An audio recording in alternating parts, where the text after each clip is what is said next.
Hey everybody, it's John. It's time that I start unwrapping some of the presents that I bought myself at the North American Honeybee Expo. So stay tuned. We're going to do a unveiling and unboxing and unwrapping of one of the gifts that I bought myself from HillCo. Okay, you got to forgive the mess here, but I do have a bottling tank, a nice one actually. It's a big one. It's got a paddle inside. It's an old one from, let's see here, Walter T. Kelly. And it holds plenty of honey, and it does great with bottling. Has a heater built inside. It's got a paddle to spin the honey, mix the honey if necessary. It is a nice machine, but it's very big. I also have a 20 frame extractor here, which we've designed them now to do all mediums. That's also an old one. Also works great. I believe it's Man Lake. The only problem is it's just bigger than what I want to use right now. So the North American Honeybee Expo, I picked up a couple different gifts from different vendors. I'll show some of those here before too awful long, but today, the one that I'm excited to unbox and unveil and put to immediate use for a 5-gallon bucket of honey is this 7-gallon heated bottling tank from HillCo. So stay tuned, we're gonna do the unboxing. Apologize for the mess. Like most beekeepers, I came home from the North American Honeybee Expo, dropped off my goods in my wife's bay of the garage. Plus we had a little tiling job going on in the kitchen. So as you can see, our garage is not being used much right now except for storage. But today we're going to get into this 7-gallon heated bottling tank and we'll see what it looks like. All right, let's see what we got in this box. Now, I'm not sure what all boxes go with this and what boxes do not. So stay tuned, we're gonna unwrap this baby right now and you'll know for sure if you wanna buy one of these.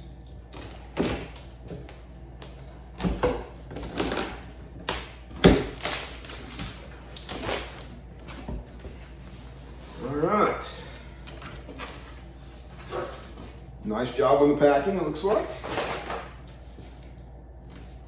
Got the handles here, that's sweet. Pull that right out.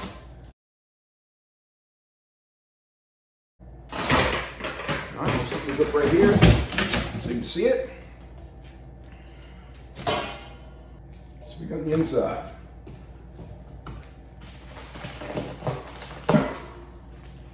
Okay.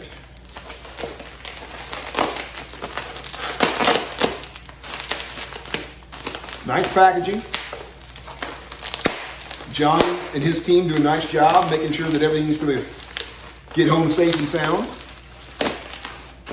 It's great going to the Honeybee Expo. I did not have to pay for shipping, obviously.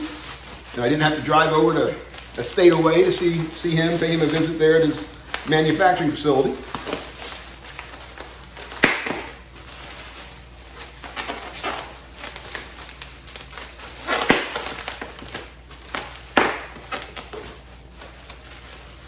All right, this I believe is one of its 3D printed bottlers, see?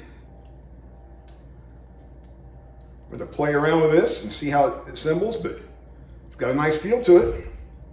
I definitely like the feel. Don't know if you can see that or not very clearly. All right, okay, we'll go to the next piece. An awful lot of wrap for this one. It feels pretty lightweight.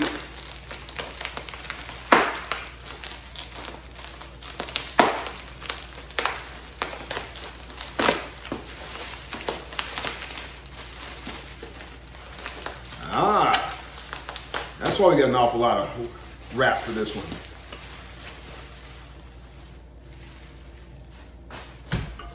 So here's our element. And the heating, we're gonna have to get this wired up and take a look and see how well it does. We're gonna be doing some honey tonight, or maybe bottling tomorrow after church, I don't know, but either way, either tonight or tomorrow after church, we're gonna bottle honey out of this new warmer, this bottler. I'm excited, I'm ecstatic. So stay tuned, we'll show you some more close-ups here once I get it all assembled. Okay, just turned it on. And when it started out, it said 75, and you can see how fast it's heating up here, at least there by the element. That's a 500 watt element. Over here, On the gauge there, you can see how fast it's going up. It's now up to about 61, whatever it is, 72 there, so it's going. It started out right at 50 when I first put the water in. So now the element's reading 93 degrees. 100 is what it's set on, so it's going to keep it at a constant 100 once the honey's in. But it's looking pretty good. I'm impressed at how fast this is working. You get a nice on-off switch. When you tighten this up, please note, you can only go finger tight. You only have to go finger tight because of this nice little washer right there. Go too hard, you may break that box. So when you're twisting it, so be careful when you install the element. Other than that, everything was very simple to put together. I put in about 5.5 gallons of water here. Up top, you can see this just plug comes out. I just used a milk jug to pour the water in, and you can see the water there. So I've got her filled up about 5.5 gallons of water, and then you just want to put that plug back in and finger tighten it down. Sorry for the view. Right now we're saying we're at 99 near the element. Going back down, maybe because I released some of the hot air, I don't know. And we're increasing there as well. So things are going well. I don't know how long it's going to take to heat it up. Now it's reading back down to, it's going backwards in temperature. So maybe it's just setting itself up. Like I said, it's the first time I've plugged it in. I have to admit, the bottler here, I'm very impressed with. And I'm going to try to do an undershot for you so you can see how this works. That's the ball right there. As you press down, the ball comes up, releases the honey, close it, boom, done. I think he 3D printed these things. The adapter, the way this goes on was brilliant. With this little clamp here, you just put the two sides together. There's a washer in between. This fits perfectly, so if it's in there nice and tight, you know that you're good.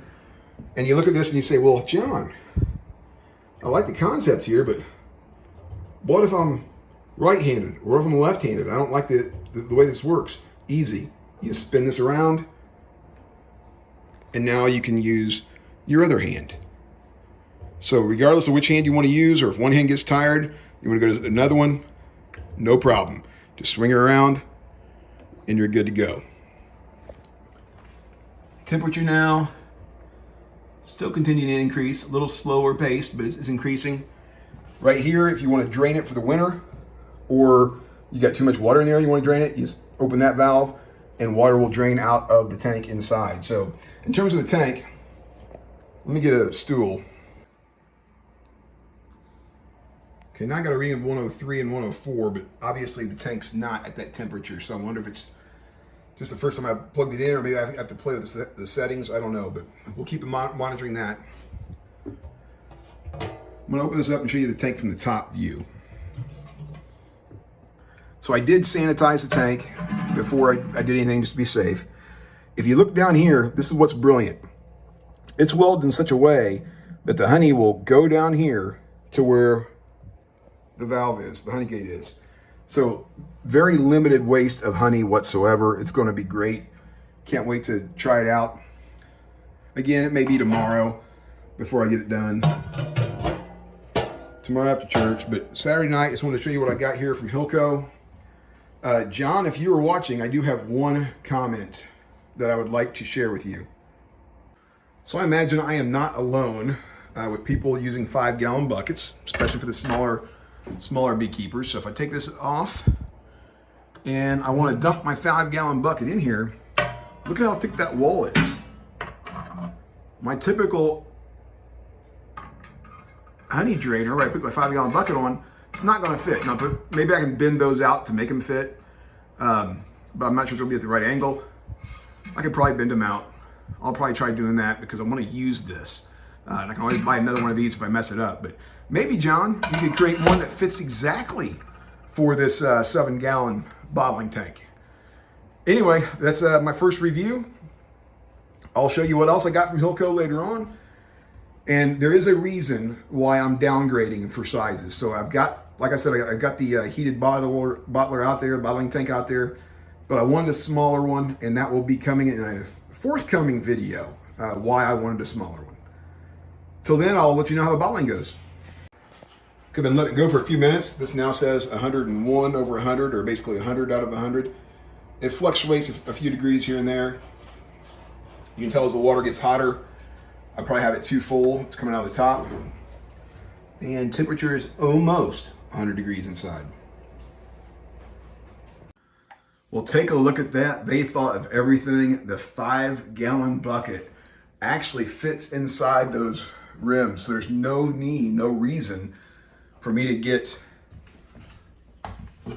one of these things or to bend it so it fits in here so the bucket can drip dry. It fits right inside that lip and rests on that lip. So nice job, John at HillCo. That is brilliant.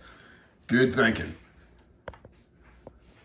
Okay, so just hold the jar, press the lever, fill her up. As I mentioned before, if you're right-handed or left-handed, all you gotta do is just flip this around, swing it around, and then press down that way if you want to use your other hand. So pretty good job, John. I'm very pleased with this. Gonna look forward to having it in our operation. Thanks so much.